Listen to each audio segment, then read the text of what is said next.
Assalamualaikum warahmatullahi wabarakatuh. Selamat pagi anak-anak. Bertemu kembali bersama Bapak, yaitu di pelajaran Sejarah Kebudayaan Islam. Perlu diketahui bahwasanya pelajaran Sejarah Kebudayaan Islam ini atau SKI, intinya kalian harus sering-sering membaca ya. Harus sering-sering membaca. Dan kalau ada hal-hal yang penting seperti contohnya pasukan perang dalam perang Badar itu harus digarisbawahi, maka kalian pun harus memberi garis bawahnya biar nanti ketika ulangan kalian sudah tidak pusing untuk mencari bagian-bagian yang penting dalam buku paket ini. Baik, kita lanjut untuk pelajaran SKI di pertemuan kali ini. Kemarin sudah kita bahas di pertemuan yang selanjutnya, yang sebelumnya, yaitu tentang perwiraan Rasulullah Shallallahu Alaihi Wasallam. Dan sekarang di sini ada beberapa isi dari Piagam Madinah yang sudah disepakati bersama. Dilihat bersama di sini di halaman 5. Nah, ini ada isi Piagam Madinah yang sudah disepakati. Yang pertama yaitu isinya kaum muslimin dan Yahudi hidup secara damai, bebas memeluk agama dan menjalankan ajaran agamanya masing-masing. Piagam Madinah ini bisa dibilang undang-undang atau peraturan selama seseorang ada di kota Madinah. Yang pertama sudah kita baca. Yang kedua, apabila salah satu pihak diperangi musuh, maka mereka wajib membantu pihak yang diserang, maupun itu dari kalangan kaum muslimin ataupun dari kaum kafir, maka wajib ditolong dan dibantu. Nomor 3, isi Piagam Madinah yang ketiga, kaum muslimin dan Yahudi wajib saling membantu dan menolong dalam menjalani kewajiban untuk kepentingan bersama. Saling membantu untuk kepentingan bersama dalam hal muamalah ya, dalam hal kehidupan sehari-hari, misalnya kayak hidup bertetangga, kecuali dalam hal beribadah atau akidah itu tidak boleh saling bekerja sama. Kemudian yang keempat, Nabi Muhammad adalah pemimpin umum untuk seluruh penduduk Madinah. Apabila terjadi perselisihan di antara kaum Yahudi dan Muslimin, maka diselesaikan kepada keadilan Nabi Muhammad SAW sebagai pemimpin tertinggi di Madinah. Jadi Nabi Muhammad sebagai pemimpin tertinggi di Madinah pada saat itu, di sisi lain Nabi Muhammad sebagai pemimpin, di sisi lain pun Nabi Muhammad sebagai hakim yang bisa mengadili ketika rakyatnya ada perselisihan, ada pertengkaran. Jadi Nabi Muhammad yang menentukan siapa yang benar dan siapa yang salah. Kemudian dengan disepakatinya Piagam Madinah, yang ini ya. Dengan disepakatinya Piagam Madinah itu, maka kita dapat menarik suatu kesimpulan sebagai berikut. Yang pertama, telah berdiri suatu pemerintahan negara Islam Madinah yang secara langsung Nabi Muhammad SAW sebagai kepala negara Islam Madinah. Kedua, seluruh penduduk adalah semua warga masyarakat Madinah, baik dari kalangan Muslim, Ansor, dan Muhajirin maupun Yahudi. Nomor 3, Undang-Undang Madinah adalah undang-undang yang tertulis yang disepakati bersama antara Nabi Muhammad SAW dengan seluruh penduduk Madinah. Undang-undang yang mengatur tata kehidupan masyarakat Madinah. Tuh, undang-undang itu suatu peraturan yang mengatur kehidupan masyarakat Madinah, namanya Piagam Madinah. Nanti kalau ada pertanyaan, Piagam Madinah adalah undang-undang atau mengatur tata kehidupan masyarakat Madinah, namanya Piagam Madinah, baik yang muslim maupun bukan muslim. Kekuatan yang dibentuk Nabi Muhammad SAW ini semata-mata untuk mempertahankan diri, bukan untuk memerangi mereka. Namun ketika mereka memerangi Islam, maka turunlah wahyu yang membolehkan umat Islam untuk mempertahankan diri dan agama Islam dari serangan kafir Quraisy dan Yahudi Madinah. Wahyu itu terdapat dalam surat Al-Hajj ayat 39 sebagai berikut. Udzina lil ladzina yuqataluna bi annahum zulimu wa innallaha ala nasrihim laqadir. Diizinkan berperang kepada orang-orang yang diperangi karena sesungguhnya mereka dizolimi dan sungguh Allah Maha Kuasa menolong mereka itu. Quran surat Al-Hajj surat yang ke-22 ayat ke-39. Kemudian dibuka di halaman 6. Dengan turunnya ayat tersebut bukan berarti umat Islam dianjurkan untuk berperang, apalagi berperang untuk menyebarkan dakwah Islam, karena Islam tersebar secara damai, tidak ada paksaan ya, tidak ada paksaan untuk masuk Islam, seperti melalui budi pekerti yang mulia. Itu makanya Nabi Muhammad diutus ke dunia. Nabi Muhammad diutus ke dunia tidak lain dan tidak bukan untuk menyempurnakan akhlak. Ketika akhlaknya sudah bagus, maka orang akan tertarik untuk masuk ke dalam Islam. Kemudian ketika kafir Quraisy berencana hendak menyerang kaum muslimin, maka umat Islam yang akan menghadapi mereka juga melakukan langkah-langkah sebagai berikut. Yang pertama, pengintaian dan pengawasan medan, tujuannya untuk mengetahui seluk-beluk daerah-daerah perbatasan Madinah.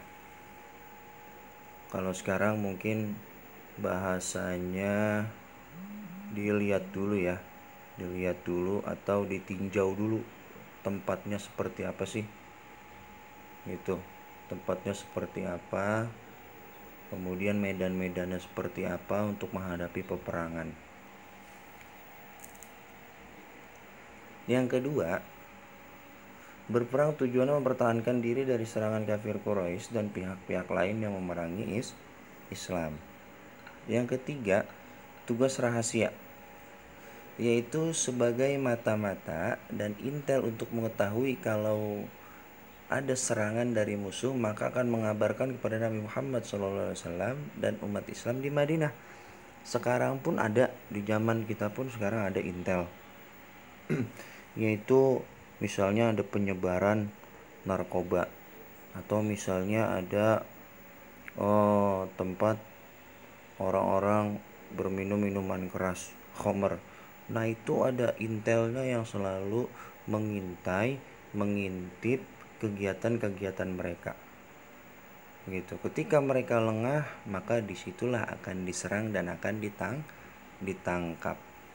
Gitu. Sekarang pun sudah ada. Biasanya para polisi kalau intel itu biasanya enggak pakai seragam mereka. Mereka itu pakai pakaian bebas, bahkan pakai pakaiannya pun seperti preman, dan tidak ada yang menyangka bahwa mereka itu adalah seorang polisi. Begitu kalau sekarang. Begitu juga di zaman Nabi Muhammad SAW, intel itu sudah ada. Gitu ya. Mata-mata namanya. Gitu. Kalau bahasa kita, bahasa gaulnya mungkin kepo, ingin tahu urusan orang lain, tapi untuk kepentingan bersama, untuk kemajuan bersama. Yang keempat, embargo ekonomi. Karena orang-orang Mekah menggunakan jalur Madinah, maka perdagangan itu secara langsung juga dikuasai oleh umat Islam, sehingga orang Mekah tidak bisa berdagang kalau jalur itu dikuasai oleh umat Islam. Gitu. Perlu kita ketahui, di Madinah itu adalah salah satu kota maju di bagian perdagangan, di bagian perekonomian. Di Madinah itu daya jual belinya tinggi. Itu daya jual belinya tinggi. Nabi Muhammad SAW juga memperkuat satuan keamanan yang merupakan cikal bakal angkatan bersenjata Islam. Tujuannya adalah, nah ini boleh digaris bawah ini. Tujuannya adalah untuk menjaga keamanan kemudian di dalam negeri dan jalur perbatasan. Itu Nabi Muhammad membuat dan memperkuat satu keamanan. Tujuannya untuk itu. Jalur perdagangan yang ramai dilalui para pedagang Yaman dan Syam yang melewati Madinah mendapat pengawasan yang khusus dan ketat. Jadi nggak sembarangan orang bisa masuk. Itu harus ada perizinan dulu, harus ada pengawasan dulu, harus ketat, nggak boleh sembarangan orang masuk. Nah, untuk selanjutnya anak-anak, yang B, keperwiraan Rasulullah SAW dalam perang Badar. Nah, ini dipersiapkan stabilonya dan pensilnya untuk digarisbawahi. Perang Badar merupakan perang yang pertama dan terpenting dalam sejarah Islam. Perang Badar ini terjadi karena adanya iri hati dan cemburu dan dendam dari kafir Quraisy dan Yahudi Madinah kepada umat Islam. Peperangan ini terjadi pada 17 Ramadan, garis bawahi 17 Ramadan tahun kedua Hijriyah, garis bawahi, bertepatan dengan tanggal 8 Januari 632 Masehi, garis bawahi juga. Peperangan ini terjadi di salah satu sumber mata air atau sungai kecil milik Badar. Nah, kalau nanti ada pertanyaan, di mana perang Badar terjadi? Perang Badar terjadi di sumber mata air atau sungai kecil milik Badar, kota Badar, gitu ya. Oleh karena itu, peperangan ini disebut dengan perang Badar. Dalam perang Badar ini, jumlah kekuatan pasukan umat Islam hanya 317 orang. Sedikit, 317 orang. Dalam riwayat lain ada yang mengatakan pasukan perang Badar 313 orang. Ada juga yang mengatakan pasukan perang Badar itu 314 orang. Dan yang kita pelajari yaitu perang Badar jumlahnya di sini pasukan umat Islam sekitar 317 orang yang terdiri dari 86 kaum muhajirin, yaitu kaum yang ikut berhijrah bersama Nabi Muhammad, kemudian 61 dari kaum Aus dan 170 dari kaum Khazraj.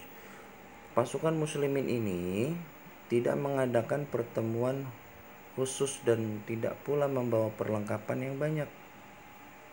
Kudanya hanya 2 ekor, yaitu milik Zubair bin Awam dan Miqdad bin Aswad al-Khindi. Untanya hanya 70 ekor. 1 ekor dinaiki 2 atau 3 orang. Waduh, kalau untanya dinaikin 2 atau 3 orang gimana ya? Kira-kira ya, untanya keberatan gitu ya. Tuh.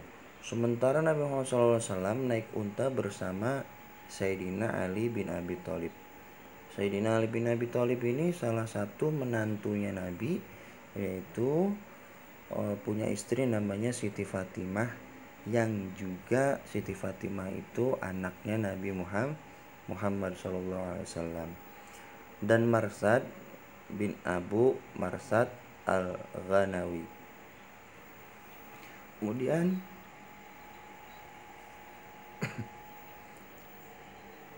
di halaman 7, komando tertinggi dipegang oleh Rasulullah SAW. Jadi perang Badar ini dipimpin langsung oleh Rasulullah SAW. Bendera komando berwarna putih diserahkan kepada Mus'ab bin Umair. Pasukan muslim ini terbagi menjadi 2 batalion.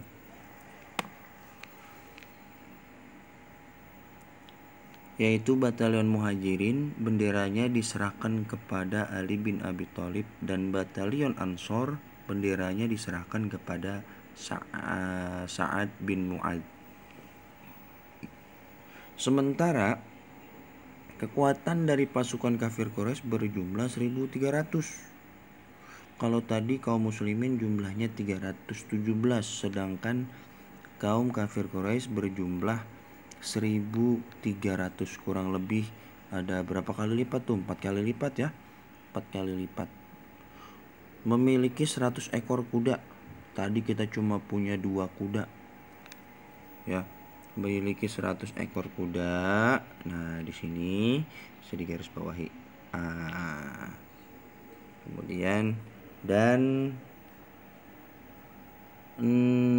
berapa tuh? Dan 600 baju besi, Masya Allah, 600 baju besi serta unta yang sangat banyak yang tidak diketahui secara pasti jumlahnya. Kalau tadi kita unta cuma punya 70 ekor. Nih, tuh 70 ekor unta. Tapi kaum kafir Quraisy punya unta dia banyak. Jumlahnya banyak, enggak terhitung. Kemudian 600 baju besi. Gitu ya. Komando tertinggi berada di tangan Abu Jahal bin Hisham. Masya Allah, Abu Jahal ini terkenal dengan seorang yang jahat ya, Abu Jahal bin Hisham. Ada 9 tokoh Quraisy yang bertanggung jawab terhadap kebutuhan pasukan. Sehari mereka menyembelih 9-10 ekor unta untuk mencukupi kebutuhan makan mereka. Itu.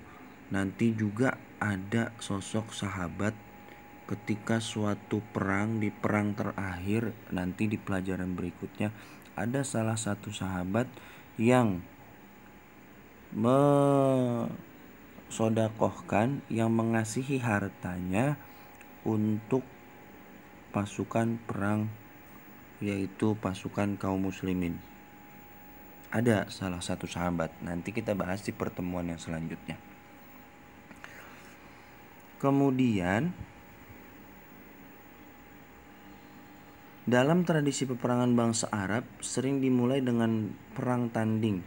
Dari Quraisy 3 orang maju, mereka adalah Syaibah, Utsbah, dan Walid bin Utsbah. Sementara itu, dari Muslim Nabi memanggil Ubaidah bin Jarrah, Hamzah bin Abdul Muthalib, pamannya Nabi sendiri Hamzah bin Abdul Muthalib, dan Ali bin Abi Thalib, yaitu menantunya Nabi sendiri.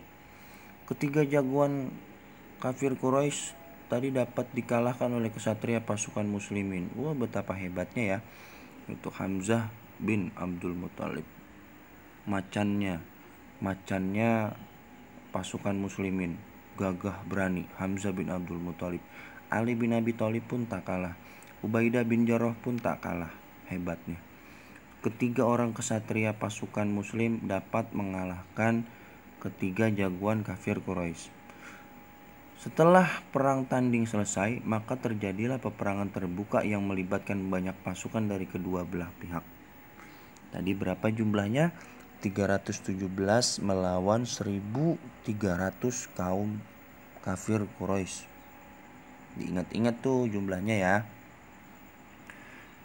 Kemudian Rasulullah SAW bersama sahabat Abu Bakar memberikan seruan semangat kepada pasukan muslimin untuk terus berperang. Beliau bersabda, "Demi diri Muhammad yang ada di tangannya, tidaklah seorang di antara mereka berperang pada hari itu. Berperang dengan sabar, menghadap keridhaan Allah, maju terus pantang mundur, melainkan Allah memasukkannya ke dalam surga. Bangkitlah menuju surga yang luasnya seluas langit dan bumi. Allahu Akbar, Allahu Akbar, Allahu Akbar." Gitu. Jadi dijanjikan ya, orang-orang yang berperang itu ketika mereka meninggal, itu mereka meninggal dalam keadaan syahid dan pasti masuk ke dalam surga. Gitu. Teriakan di situ Allahu Akbar, Allahu Akbar, Allahu Akbar, itu menambah semangat daripada kaum muslimin untuk berperang. Kemudian dengan seruan semangat ini, pasukan muslim semakin bersemangat dalam berperang melawan kafir Quraisy.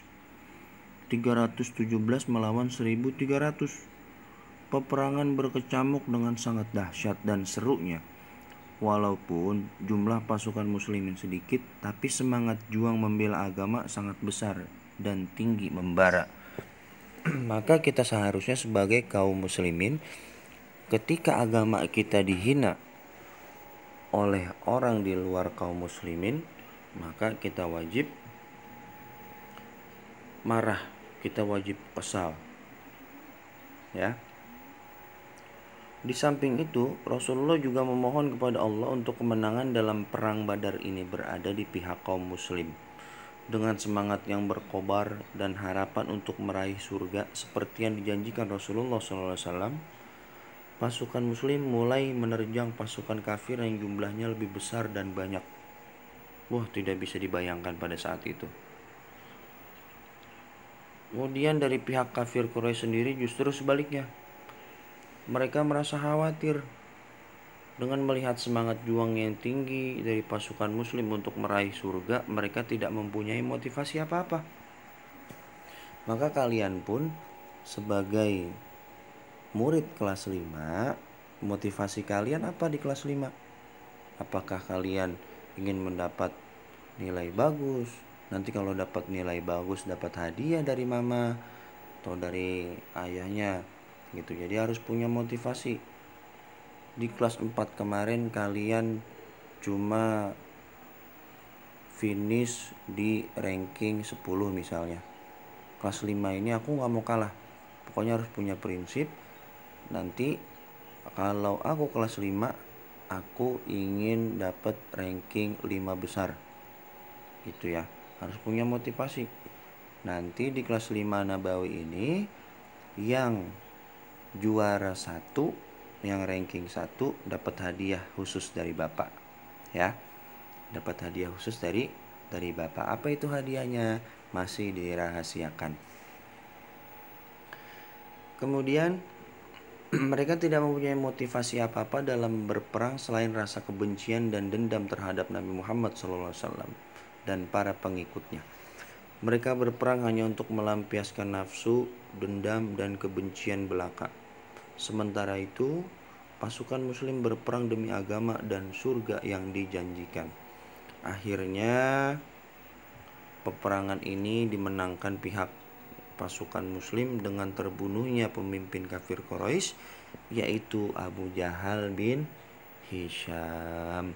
Kemenangan perang Badar ini ada di pihak orang Islam dengan gemilang. Abu Jahal tewas dan 14 tentara Islam gugur sebagai mujahid yang terdiri dari 8 kaum Ansor dan 6 kaum Muhajirin. Kalau udah mati syahid menjadi mujahid, maka dia pasti masuk ke dalam surga seperti yang dijanjikan oleh Rasulullah SAW. Kemudian sedikit lagi kita baca ceritanya. Perang Badar ini juga dikenal dengan Yaumul Furqan, artinya hari yang membedakan antara hak dan yang batil. Jika dalam perang Badar ini umat Islam kalah, lenyaplah umat Islam untuk selama-lamanya. Dengan kemenangan ini, kedudukan umat Islam semakin kuat dan kokoh. Dalam kemenangan perang Badar ini juga tak luput dari pertolongan Allah Subhanahu wa Ta'ala. Dengan jumlah yang sedikit, cuma 317 melawan 1300, kalau kita pikir-pikir mungkin sulit untuk memenangkan perang ini.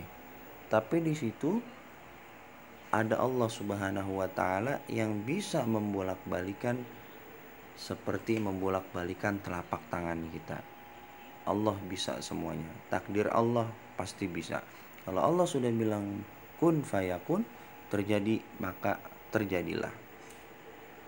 Demikian akhir dari babak peperangan antara kafir Quraisy yang selalu berusaha untuk menghalangi dan menghancurkan Islam dari muka bumi ini. Tetapi dengan kekuatan yang dimiliki oleh pasukan muslim yang hanya sedikit dan kecil, ternyata dapat mengalahkan pasukan yang besar dan perlengkapan yang serba mencukupi. Gitu. Kalau mereka kan sudah cukup semua tuh. Tadi mereka ada berapa? Untanya nggak terhitung. Di sini 100 ekor kuda. Kalau kaum muslimin cuma punya 2 ekor kuda, tapi mereka punya 100. Kemudian mereka punya 600 baju besi. Gitu, baju besi.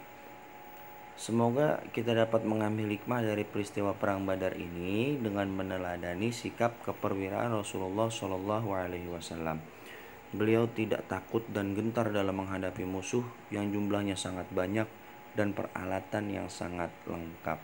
Demi membela agama Islam, umat Islam pada saat itu bersemangat untuk berperang melawan kaum kafir Quraisy. Setelah kaum muslimin memperoleh kemenangan dalam perang Badar, rasa lega dan gembira menyelimuti suasana kaum muslimin di Madinah. Sebaliknya, bagi kafir Quraisy, kekalahan ini merupakan pukulan yang sangat menyakitkan.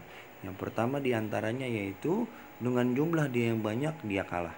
Kemudian yang kedua, pemimpin dia Abu Jahal bin Hisham pun meninggal dalam perang Badar. Gitu. Kemudian menambah kebencian dan dendam terhadap Islam dan kaum muslimin. Nah, usaha apa saja yang dilakukan kafir Quraisy setelah kekalahan dalam perang Badar ini? Apakah mereka menyerah, tidak akan memusuhi Islam dan kaum muslimin, atau bahkan lebih hebat lagi rasa kebencian dan kejengkelan terhadap Islam dan kaum muslimin? Mari kita bahas bersama-sama. Nah, nanti untuk selanjutnya yaitu kepirwiraan Rasulullah SAW dalam perang Uhud. Alhamdulillah, cerita perang Badar sudah kita baca, dan nanti akan Bapak buat kesimpulannya, akan Bapak buat rangkumannya, Bapak tulis dan kalian salin juga di buku tulis kalian ya untuk perang Badar ini. Dan mungkin itu saja yang dapat Bapak sampaikan. Kurang lebihnya mohon maaf. Rabbi fanfa'na bi barakatihim wahdinal husna bi hurmatihim wa mitna fi tariqatihim wa mu'afatim minal fitani. Amin amin ya rabbal alamin. Wassalamualaikum warahmatullahi wabarakatuh.